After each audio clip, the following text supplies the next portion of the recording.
Hello, welcome back. My name is Douglas Johnson, and today I wanted to discuss Nirodha, or Nirodha. I'm a yoga teacher at the advanced 500-hour level. I'm also an ordained minister and kirtan artist. Before I get into today's talk, though, I do want to thank the community of people that make these talks possible without a paywall, and those are my patrons on Patreon. If you'd like to become a member of that community, you get access to music, audio-only classes, and podcast versions of these talks, then please check out the links below or at the beginning or end of the video. Okay, so this is one of my favorite topics. At the beginning, in the first 4 lines of the Yoga Sutras, Patanjali tells us, Yogas Chitta Vritti Nirodha. And the way this is usually translated is, yoga is the quieting, the quelling, the control of the vrittis, which is the movements, if you will, vibrations, lots of ways of interpreting that, in the heart-mind. So a very common translation or understanding of this is yoga is what quells or calms the heart-mind or helps control the movements or disturbances in the heart-mind. And so this is one way of understanding it. What's interesting is we dig into the word Nirodha or Nirodha, and we find that it comes from the ni means without, or it basically negates, and then rodha is containment, confinement, something along those lines. So without confinement, without containment or control. So what's interesting about this is it's a little bit of a different meaning than cessation rather. And I'm not trying to say that cessation is the wrong way of looking at it, but it perhaps gives us another way of understanding what is being said here. So if we're looking at Nirodha as without limitation or without confinement, so the chitta vrittis without containment or confinement, this is very often translated as, without suffering. But when we understand the non-dual nature of yoga and the non-dual realization, it kind of gives a different understanding or meaning to this, that perhaps when we are no longer trying to confine, or we're no longer confined to the fluctuations in the mind, we're no longer identified with these, when we can be without limit, without containment, then this is really the goal of yoga. So the chitta vrittis, again, the kind of more traditional interpretation, again, I'm not saying it's wrong. 2 things can be true at the same time, and there can be a sort of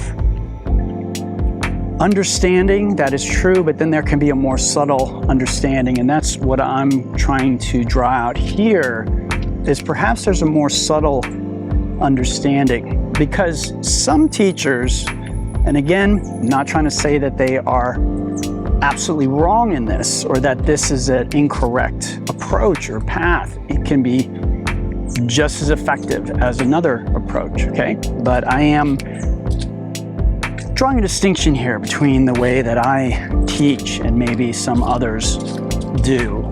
And it's not about better and worse, it's just about difference. So if we understand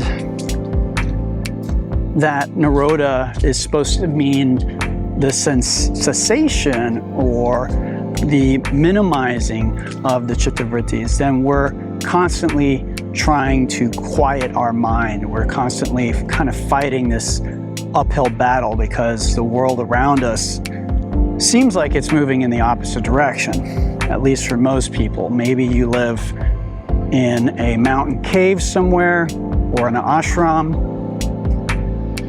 Maybe you live in a monastery. You know, that's great. Most people don't, though. And so most people's lives, it feels like their heart mind is constantly being stirred up, if anything. It's like they're constantly fighting this uphill battle. Well, personally, I don't believe that's how it is meant to be. My own experience with awakening and the nature of it has shown me that I don't believe we're meant to be at war with our environment and our experience. We're not meant to retreat into a cave to realize deeper truth. So if I'm interpreting Nirodha, and this is a word that shows up in Buddhism as well, it's one of the Four Noble Truths. If I'm interpreting that as cessation of movements in the heart mind, Buddhism interprets it a little different. It's like cessation of suffering, which I'm all about. And I agree with that too. But if I'm to believe it as cessation of movements in my heart mind, then I'm probably going to have to spend a lot of time in meditation. I'm also probably going to have to live in a cloistered environment. And I don't really believe that this is the only way to be spiritual, or even that this is really the future for humanity, right? Like if we're going to develop a healthier humanity, are we going to all have to live in an ashram? Are we going to all have to meditate for hours and hours every day? I don't think so. So this more subtle look at the roots of that word, Rodha, Nirodha, right? If we are not limiting ourselves to the movements of the heart-mind, if we can expand and identify with the awareness that is ever present, that is always there, that is the very fabric that needs to be present for anything to exist, then in a sense, we're solving that same problem. This is, I think, the non-dual way, all the non-dual schools, rather than the classical dualistic approach, which honestly, Patanjali was probably teaching a more dualistic approach, if I had to guess. I'm not an expert on that, so please don't quote me on that or hold me to that. But most people do interpret Patanjali in a sort of dualistic way, whereas the tantric teachers who came later and the non-dual teachers, Advaita, Vedanta, they have a non-dual approach, an awareness-only approach, where awareness is the fundamental ground of being.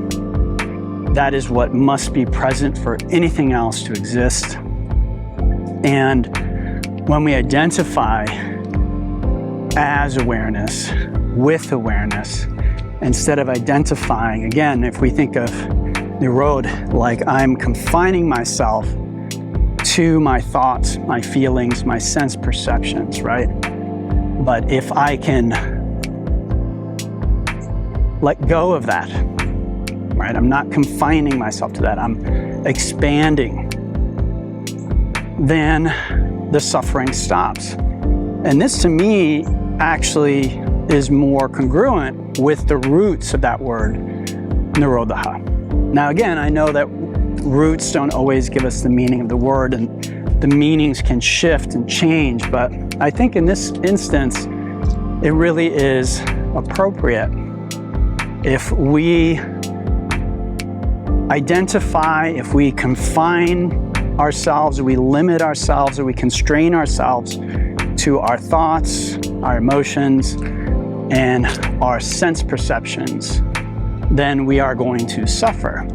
If we Nirod and we stop confining ourselves to that, if we expand, because awareness is infinite, there's not a limit to it.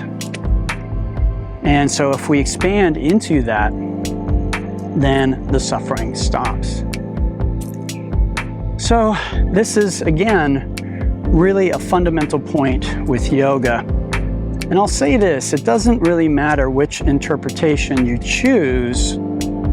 At the end of the day, we do want to ask this question, which is my yoga practice helping me to Nirod the chitta vrittis, the disturbances in my heart mind? So again, whether you view that as quiet, the disturbances in the heart mind, or still them or stop them, whether you interpret that as stopping my suffering, or you interpret that as stopping the confinement to identification with the movements in the heart mind, whatever interpretation you choose, you are choosing one that you want to ask, is yoga helping me to do that? Is yoga serving that function? Now, I do want to be clear here, because it is possible for someone to take, say, one of my Power Flow classes and then think, well, I don't know if that calmed my heart mind or not. One is everyone's a little bit different and individual. Two is some practices take time to have an effect. And then three, and perhaps most importantly, is no practice is meant to work in isolation. So if you are truly working with me as your guide, right? Not just your fitness instructor, but I am your guide. And again, I'm not suggesting I should be. Whoever you choose as your guide, then what you want to be looking for is that they are guiding you toward this Nirodha or Nirodha. All right. However, again, you want to interpret it, whether it's the cessation of your suffering, whether it is the calming or quelling or stopping of disturbances in your heart mind, whether it is the stopping of identification with thoughts, emotions, and sense perceptions. You want to measure it this way, regardless, okay? So hopefully that makes sense, that whatever teacher you're working with, whatever yoga program you're doing, this is what you want to find, that there is a Niroding, if you will, of these attachments to the disturbances in the heart mind. Either they are getting quieter, or you are not identifying with them, or your suffering is diminishing and perhaps disappearing completely.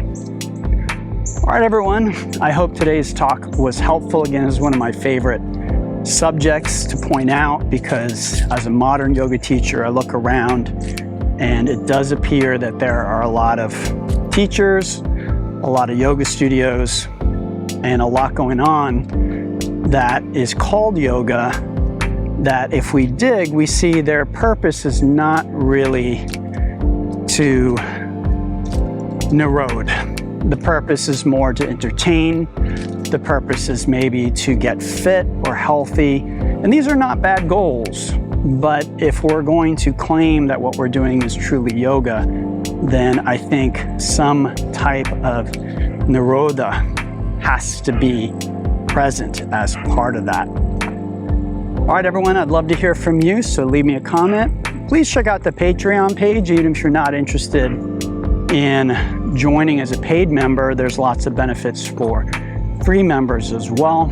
And I'm also starting to split off my YouTube content into different channels, so you probably won't find everything on this channel anymore. So for instance, Yin classes are now on my channel, the Institute. But you can still find all of my videos on the Patreon page. So even if you just want to become a free member, there's still some benefits to doing that. All right, everyone, till next time, namaste and have a beautiful day.